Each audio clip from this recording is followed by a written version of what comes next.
Swiss bank. ఈ పేరు వినగానే మనందరి మయాళ్లలోకి ఏమొస్తుంది? Secrecy, black money. సినిమాల్లో చూపిస్తారు కదా ఆ నంబర్డ్ అకౌంట్స్. ప్రపంచంలో చాలామంది వాళ్ల డబ్బుని దాచుకునే ఒక స్వర్గంలా కనిపిస్తుంది. కానీ ఈ అభిప్రాయం వెనుక ఒక అద్భుతమైన, ఒక పవర్ఫుల్ బిజినెస్ స్ట్రాటజీ దాగి ఉంది. అవును, ఈ డబ్బు దాచటం వెనుక ప్రపంచంలోనే one of the most powerful business strategy ఉంది అంటే నమ్ముతారా? ఇది కేవలం బ్లాక్ మనీ స్టోరీ అస్సలు కాదు. ఇది ఒక పకడ్బందీ వ్యాపార వ్యూహం. ఈరోజు మనం స్విస్ బ్యాంకింగ్ సిస్టమ్ను ఒక బిజినెస్ పర్సన్ కళ్లతో చూడబోతున్నాం. ప్రతి ఒక్క ఎంటర్ప్రెన్యూర్కి ఇది ఒక పవర్ఫుల్ కేస్ స్టడీ. పదండి, ఈ స్ట్రాటజీని స్టెప్ బై స్టెప్ విడమర్చి చూద్దాం. ఏ గొప్ప వ్యాపారమైనా సరే సక్సెస్ అవ్వాలంటే ఫస్ట్ స్టెప్ ఏంటి? వాళ్ళ కస్టమర్ ఎవరో అర్థం చేసుకోవడం, వాళ్ళ అసలైన ప్రాబ్లం ఏంటో తెలుసుకోవడం. స్విస్ బ్యాంక్స్ చేసింది కూడా సరిగ్గా ఇదే. ఇంతకీ వాళ్ళ కస్టమర్ ఎవరు? వాళ్ళ అసలవసరమేంటి? మరి ఎవరు వీళ్ల కస్టమర్లు? కేవలం ట్యాక్స్ కట్టని వాళ్లేనా? కాదు. వాళ్ల దేశాల్లో పొలిటికల్ గొడవలు జరుగుతుంటే ఎప్పుడు ఏం జరుగుతుందో అని భయపడేవాళ్లు, తమ కష్టార్జితాన్ని, తమ సంపదని సేఫ్గా ఉంచుకోవాలనుకునేవాళ్లు. వాళ్లందరికీ కావలసింది ఒక్కటే, ఎలాంటి పరిస్థితుల్లోనైనా చెక్కు చెదరని పూర్తి భద్రత, తమ సంపదకు అల్టిమేట్ ప్రొటెక్షన్. ఇదే వాళ్లు సాల్వ్ చేసిన అసలు సమస్య. సరే, ఈ ప్రాబ్లంకి వాళ్ళిచ్చిన సొల్యూషన్ ఏంటి? వాళ్ల బిజినెస్ మొత్తాన్ని ఒక 3 పిల్లర్స్ మీద కట్టారన్నమాట. ఈ 3 ఎంత స్ట్రాంగ్ అంటే వాటిని ఎవరూ ఓడించలేరు. అవే వారి సక్సెస్కి మూలస్తంభాలుగా నిలిచాయి. సో ఆ 3 పిల్లర్స్ ఏంటంటే, 1. అభేద్యమైన రహస్యం అంటే ఇంపెనిట్రబుల్ సీక్రసీ. 2. తిరుగులేని స్థిరత్వం, అన్షేకబుల్ స్టెబిలిటీ. ఇంకా 3. అంతంలేని నమ్మకం, అన్ఎండింగ్ ట్రస్ట్. ఇప్పుడు వీటి గురించి ఒక్కొక్కటిగా చూద్దాం. ఫస్ట్ది సీక్రసీ. ఇది జస్ట్ మాటల్లో చెప్పేది కాదు, ఇదొక చట్టం. 1934లో స్విట్జర్లాండ్ ఒక పవర్ఫుల్ చట్టం తీసుకొచ్చింది. దాని ప్రకారం ఏ బ్యాంక్ ఎంప్లాయీ అయినా సరే కస్టమర్ డీటెయిల్స్ బయటపెడితే అది క్రిమినల్ ఒఫెన్స్, జైల్కి పంపిస్తారు. అందుకే కదా ఈ నంబర్డ్ అకౌంట్స్ అంత ఫేమస్ అయ్యాయి.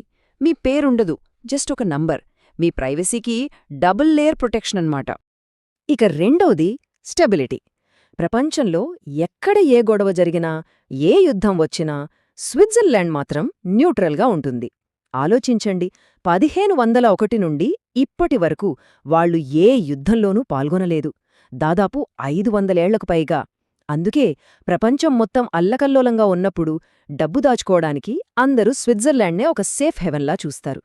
జేమ్స్ బాండ్ సినిమాలో ఒక ఫేమస్ డైలాగ్ ఉంది, మీరొక స్విస్ బ్యాంకర్ను నమ్మలేకపోతే ఇక ఈ ప్రపంచం ఏమైపోవాలి అని. ఈ డైలాగ్ వాళ్ల 3వ పిల్లరైన ట్రస్ట్ని పర్ఫెక్ట్గా చెప్తుంది. ఈ నమ్మకం ఎక్కడ్నుంచొస్తుంది? వాళ్ల సీక్రసీ, వాళ్ల స్టెబిలిటీ, ఇంకా వాళ్ల కరెన్సీ స్విస్ ఫ్రాంక్ స్ట్రెంగ్త్ నుంచి. ఈ 3 కలిస్తేనే వాళ్ల బ్రాండ్. ఓకే, ఇంత సెక్యూరిటీ, ఇంత ట్రస్ట్ అంతా బావుంది. కానీ వీళ్ళు డబ్బులెలా సంపాదిస్తారు? ఇక్కడే ఉందసలు ట్విస్ట్. వాళ్ల బిజినెస్ మోడల్ మనం ఊహించేదానికి కంప్లీట్గా ఆపోజిట్లో ఉంటుంది. ఒక్కసారి ఈ నంబర్ చూడండి, -0.75%. షాకింగ్ కదా? మనం బ్యాంక్లో డబ్బులు పెడితే మనకు వడ్డీ వస్తుంది. కానీ స్విస్ బ్యాంక్లో డబ్బులు పెట్టాలంటే మనమే వాళ్లకి డబ్బులు కట్టాలి.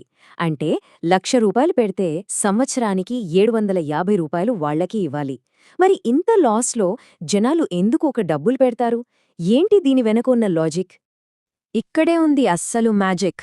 కస్టమర్లకి అసలు లాభం వడ్డీతో రాదు, వాళ్ల కరెన్సీ అయిన స్విస్ ఫ్రాంక్ వాల్యూ పెరగడం వల్ల వస్తుంది. ఒక సింపుల్ ఎగ్జాంపుల్ చూద్దాం. 2010లో ఒక స్విస్ ఫ్రాంక్ సుమారుగా ₹44.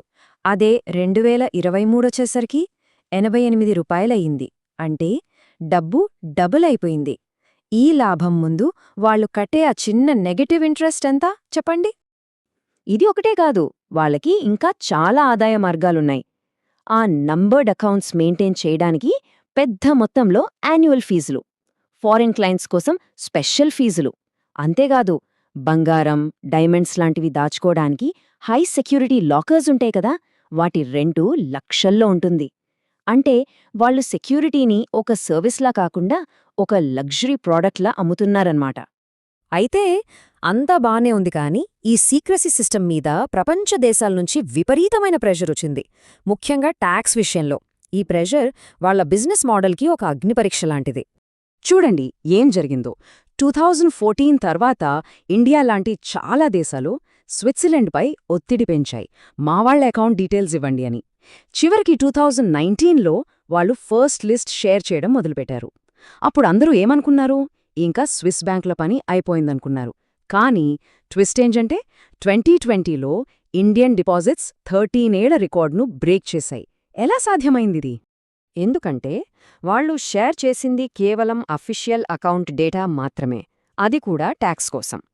చాలామంది తెలివిగా డబ్బును డైరెక్ట్గా పెట్టకుండా వేరే దేశాల ద్వారా లేదంటే డిజిటల్ కరెన్సీల రూపంలో పెట్టారు. ఈ లూప్హోల్స్ వల్ల వాళ్ల కోర్ వాల్యూస్ అయిన సెక్యూరిటీ, ప్రైవసీకి పెద్దగా డ్యామేజ్ జరగలేదు. సరే, ఈ మొత్తం కేస్ స్టడీ నుంచి ఒక వ్యాపారవేత్తగా మనం నేర్చుకోవాల్సిన 5 ముఖ్యమైన పాఠాలేంటో ఇప్పుడు చూద్దాం. మొదటిది, అందరి కోసం కాకుండా ఒక స్పెసిఫిక్ నీష్ కోసం వాళ్ళ అతిపెద్ద సమస్యను సాల్వ్ చేయండి. 2, మీ బ్రాండ్ను ఎవరూ బ్రేక్ చెయ్యలేని బలమైన పిల్లర్స్ మీద కట్టండి. ఇక్కడ అవి సీక్రెసీ, స్టెబిలిటీ, ట్రస్ట్. 3, మీ ప్రాడక్ట్ ధరను దాని తయారీ ఖర్చుని బట్టి కాదు, అది కస్టమర్కిచ్చే అసలైన విలువను బట్టి పెట్టండి. 4, బయట నుంచి ఎంత ప్రెషర్ వచ్చినా తట్టుకుని నిలబడేలా మీ బిజినెస్ మోడల్ను ఫ్లెక్సిబుల్గా డిజైన్ చేసుకోండి. ఇక చివరగా 5ది, మీ కాంపిటీటర్స్ ఎవ్వరూ ఇవ్వలేని ఒక నమ్మకాన్ని, భద్రతను ఇవ్వండి. అదే మిమ్మల్ని అందరికంటే ముందు నిలబెడుతోంది. కాబట్టే ఒక్కసారి ఆలోచించండి, మీ బిజినెస్లో మీ కస్టమర్లకు మీరు అందిస్తున్న ఆ స్విస్ బ్యాంక్ లెవెల్ నమ్మకమేంటి, ఆ తిరుగులేని భద్రతేంటి? దీనికి సమాధానం వెతకడమే మీ బిజినెస్ని నెక్స్ట్ లెవెల్కి తీసుకెళ్లడానికి మొదటి అడుగు. जय हो